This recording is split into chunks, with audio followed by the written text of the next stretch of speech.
para o Elcio de Medeiros Júnior, que apresentará o artigo Entre a Saudade e o Compromisso com o Futuro, o Estado do Rio de Janeiro sem planejamento.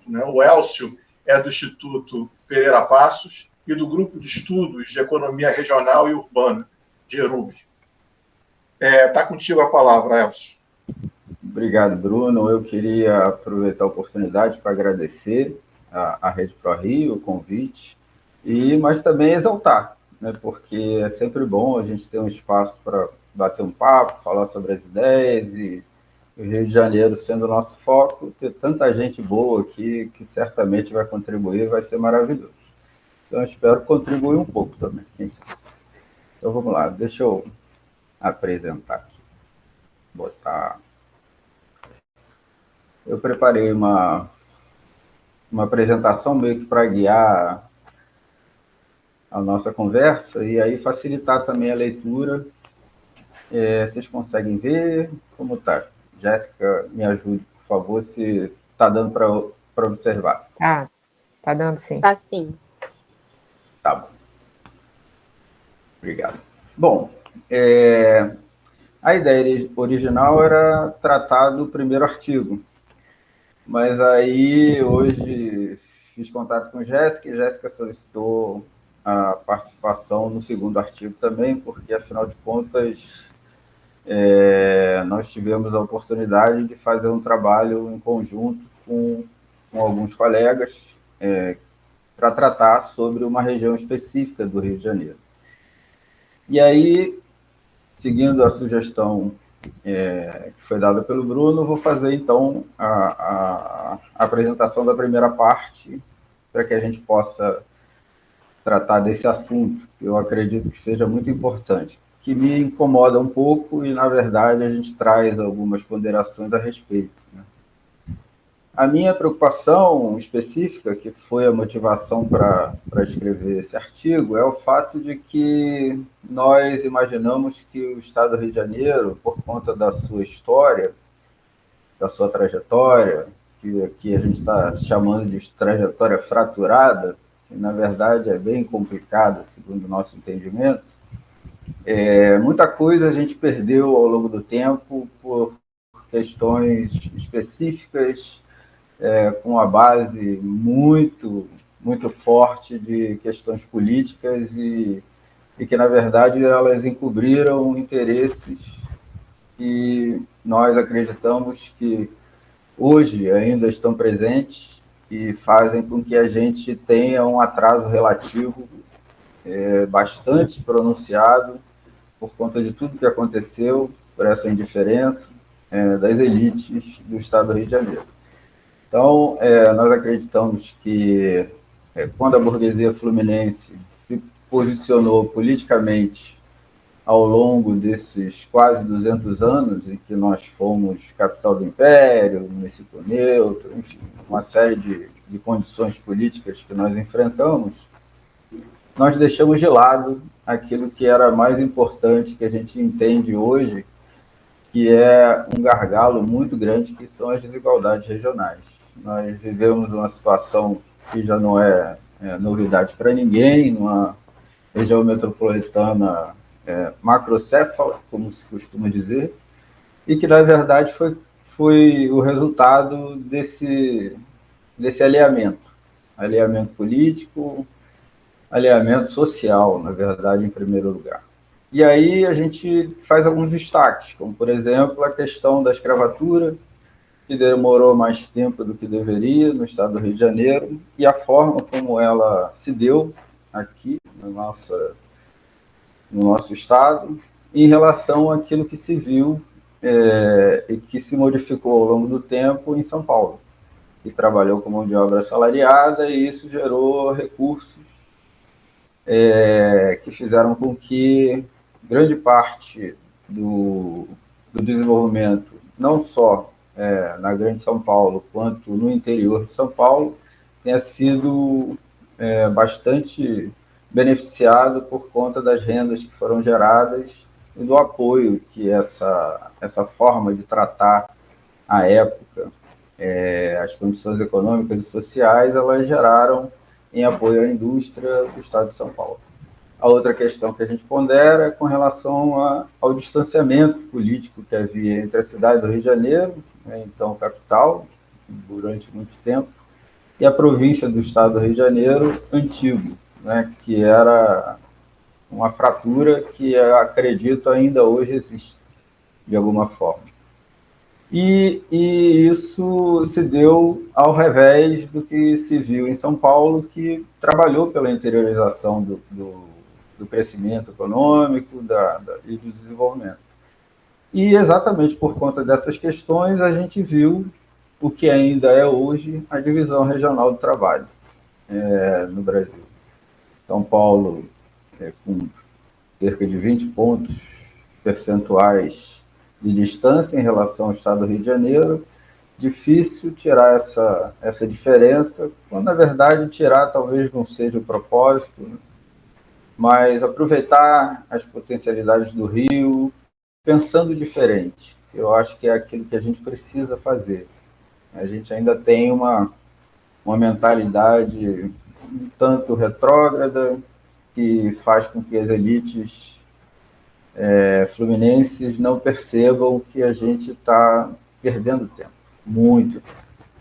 E aí o que a gente observou ao longo do tempo, lendo alguns artigos, acompanhando o trabalho de outros colegas com relação à questão da perda da capital, que já era prevista já há algum tempo, né, em outras constituições brasileiras, e logo em seguida a gente observou a participação do governo federal investindo no estado do Rio de Janeiro através do plano de metas.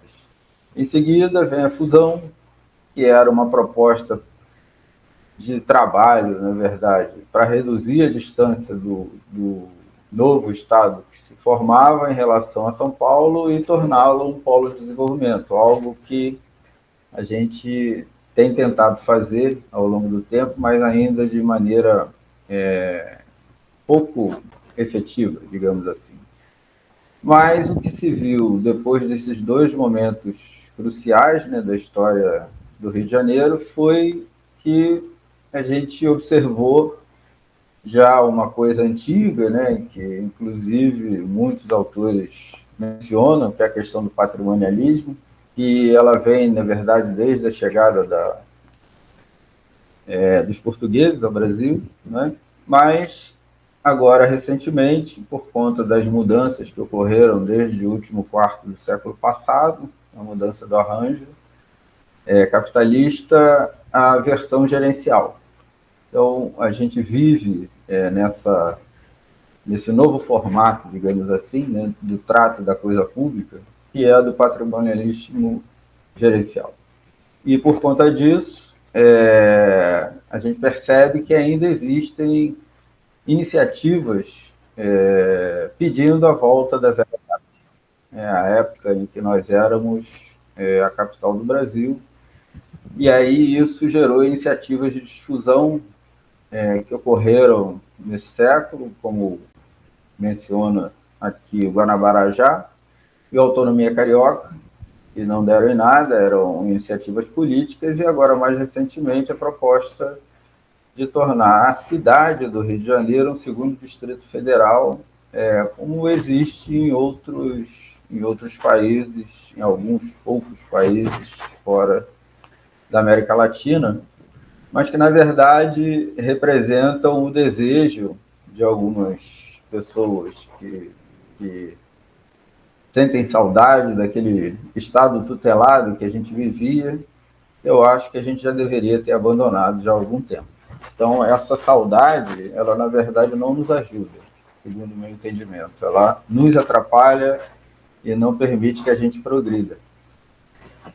E aí, enfim, uma vez que o arranjo capitalista se modificou, né, por conta da crise estrutural do capital, a partir de 1975, o que a gente viu foram 10 anos seguintes que alguns colegas apelidaram de década perdida, que foi uma expressão que ficou, né? E nos anos 1990, o que a gente observou foi que, a partir dos países centrais, se propôs uma adaptação do Estado, a forma de tratar o Estado de maneira diferente, e isso aconteceu conosco também, com todos os países que não são considerados países centrais, mas países periféricos, como é o nosso caso, na América Latina, socorrendo praticamente todos eles. E aí, quando chegam nos anos 2000, a gente tem um fôlego para fazer investimentos e trabalhar com a ideia de Peru, que é a dos polos de crescimento e adicionando as vocações regionais, as APLs, enfim. Foi uma época que se eu não me engano, foi a última vez que nós vimos alguma iniciativa nesse sentido. Realmente, depois disso, por acaso, isso ocorreu nos governos de esquerda, aqui no estado do Rio de Janeiro. O fato é que, apesar de algumas regiões terem sido dinamizadas por conta desses investimentos, quando a gente observa alguns indicadores com uma pegada mais social, né, as regiões que receberam os investimentos, elas não possuíam o maior desenvolvimento humano e nem a menor vulnerabilidade social em 2010, que deveria ser pelo menos o resultado do esforço que foi empreendido ao longo dos anos 2000. Na verdade, isso não é uma novidade. O que a gente observa é que, em geral, os investimentos eles não tratam ou não se propõem, né, a tratar da questão social como uma medida de chegada, né? Sempre a acumulação de capital é que está em primeiro lugar, e aí não há compensação, às vezes, a uma excessiva acumulação em alguns locais, e o resultado é esse que a gente observou, de que não havia desenvolvimento humano e vulnerabilidade social adequadas, apesar dessas regiões mencionadas terem recebido vultosos investimentos e projetos estratégicos. E aí, para piorar, no final dos anos 2000, a gente observou a extinção da Fundação CID, que era uma instituição que prezava pelo uso das informações e em apoio ao planejamento governamental. Não só isso, mas também para informar a sociedade sobre o estado em que nós estávamos. E aí, à medida em que a Fundação CID, que era uma instituição dedicada e organizada para favorecer o planejamento, ela é extinta e transformada numa diretoria da atual Fundação CEPERJ, a gente vai vendo ao longo do tempo que informação não é importante, e porque provavelmente os gestores públicos que sucederam, não só aquele que extinguiu a Fundação CID, como aqueles que o sucederam, eles não veem o planejamento governamental como algo que seja útil, talvez, para seu trabalho, e, sendo assim, a gente fica carente de informações que deveriam pautar, inclusive, o nosso posicionamento em relação ao próprio Estado, ao próprio governo do Estado. Bom, fim dos anos 2000, logo em seguida, na primeira metade, surge a recessão, vem as reformas federais, Previdência, desregulamentação trabalhista, e no estado do Rio de Janeiro a gente enfrenta uma crise política, com governadores afastados, alguns presos, outros que ficaram pouco tempo. Isso envolve, obviamente, o orçamento público, que foi utilizado de maneira inadequada e acabou comprometendo investimentos sociais que poderiam se contrapor para o planejamento das reuniões que tivessem menos dinamismo. E foi exatamente isso que aconteceu. E aí a gente traz aqui o resultado disso. Essa figura, ela procura identificar todas as 8 regiões de governo do estado do Rio de Janeiro, de acordo com a metodologia proposta pela PNDR. E aí, o que a gente pode observar é que, excetuando-se a região metropolitana, que é uma região considerada, segundo a metodologia, de alto rendimento médio por habitante, mesmo ela teve um comportamento ao longo do tempo, e que, nesse caso aqui, a gente está falando de 2018,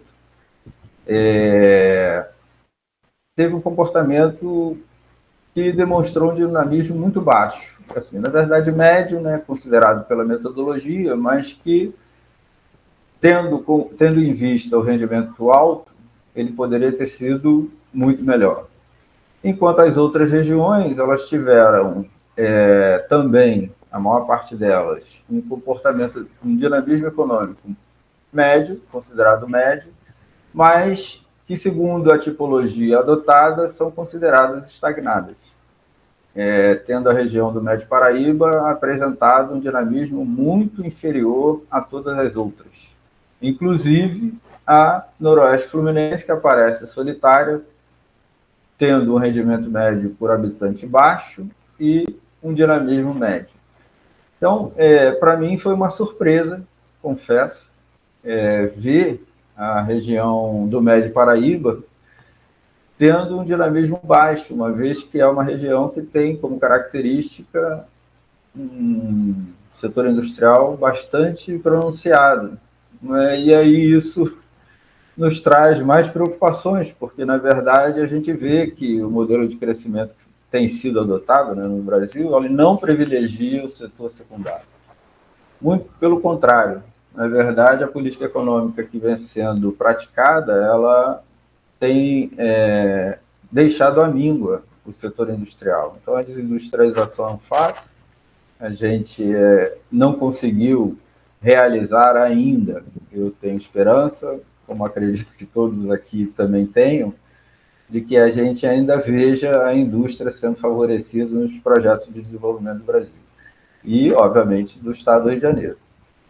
E aí, de acordo com essa proposta, né, essa tipologia da PNDR, o que a gente pôde observar é que ela sugere que dentre os 92 municípios fluminenses, 44 deles sejam elegíveis a receber recursos do Fundo Nacional de Desenvolvimento Regional. Então, esse fundo está sendo proposto no âmbito da reforma tributária, que a gente tem acompanhado, e, obviamente, ele observar-se-á, na verdade, o recebimento de recursos que permitam fazer com que esses 44 municípios possam ter políticas públicas, incentivos, apoios, para que saiam da condição em que se encontram. E, desses 44, a gente pode observar que 5 deles são na região metropolitana, todos os da região noroeste fluminense, 5 da norte fluminense, 7 da região serrana, nenhum das baixadas litorâneas, o que é algo interessante também, 3 da região do Médio Paraíba, todos praticamente da região centro-sul fluminense, assim como a região noroeste fluminense, todos eles são elegíveis, e apenas um da Costa Verde. Isso demonstra que, na verdade, assim, apesar de nós termos, ao longo do tempo, acompanhado o comportamento nacional, internamente, regionalmente, a gente tem problemas muito graves que precisam ser atacados. E aí é difícil você acreditar que isso seja possível na medida em que não há planejamento. Eu costumo dizer, não é uma coisa que se vê muito, mas é uma impressão minha, que planejamento e desenvolvimento são sinônimos. Você não consegue gerar desenvolvimento se você não trabalha olhando para o futuro. E olhar para o futuro, gerando alternativas para que ele se torne melhor do que é hoje, né, o momento presente, você consegue isso através do planejamento.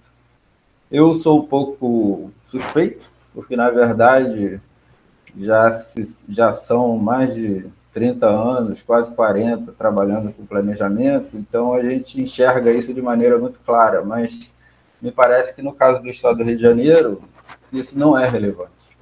E aí, uma vez que a gente não tenha planejamento, fica difícil você acreditar que seja possível chegar a uma situação melhor, tendo em vista, inclusive, que, infelizmente, a gente menciona isso no artigo, mais ao final, o governo do Estado fez uma sugestão